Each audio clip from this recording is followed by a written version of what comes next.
by the shores of old Lake Michigan, where the hawk wind blows so cold. An old Cub fan lay dying. In his midnight hour, the toll. Round his bed, his friends had all gathered. They knew his time was short. And on his head, they put this bright blue cap from his all-time favorite sport. He told him, "It's late, it's getting dark in here, and I know it's time to go. But before I leave the lineup, boys, there's just one thing that I'd like to know. Do they still play the blues in Chicago when baseball season rolls around? When the snow melts away, do the Cubbies still play in their ivy-covered burial ground?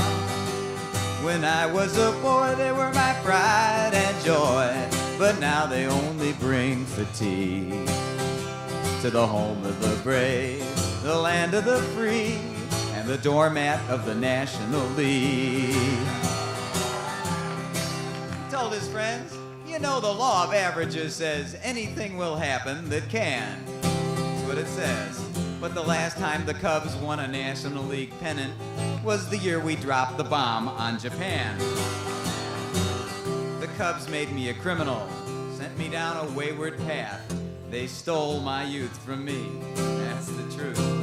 I'd forsake my teachers to go sit in the bleachers in flagrant truancy.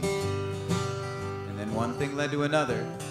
And soon I discovered alcohol, gambling, dope, football, hockey, lacrosse, tennis. But what do you expect when you raise up a young boy's hopes and then just crush them like so many paper beer cups, year after year after year, after year after year after year after year after year, till those hopes are just so much popcorn for the pigeons beneath the L tracks to eat.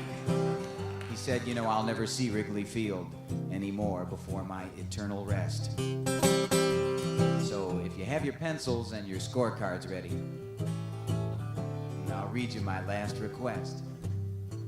He said, "Give me a doubleheader funeral in Wrigley Field on some sunny weekend day, no lights.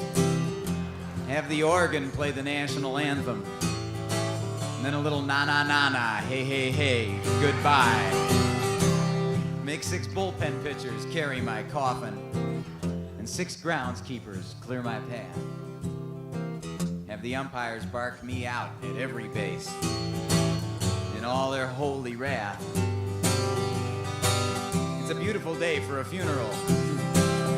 Hey, Ernie, let's play too.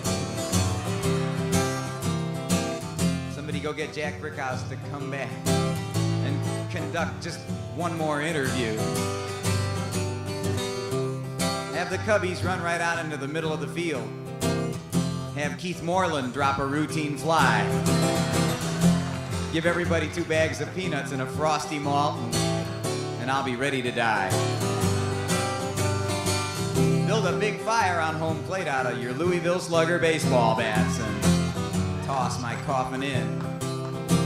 Let my ashes blow in a beautiful snow from the prevailing 30-mile-an-hour southwest wind.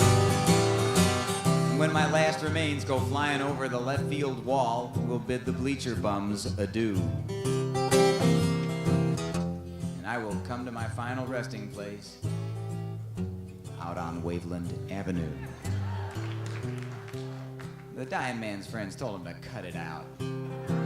He said, "Stop it, that's an awful shame."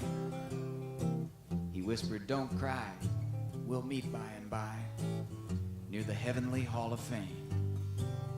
He said, "I've got season's tickets to watch the Angels now, so it's just what I'm gonna do." He said, "But you, the living, you're stuck here with the Cubs, so it's me that feels sorry for you."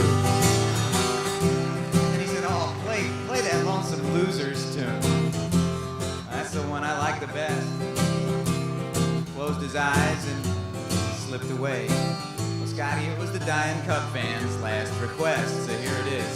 Do they still play the blues in Chicago when baseball season rolls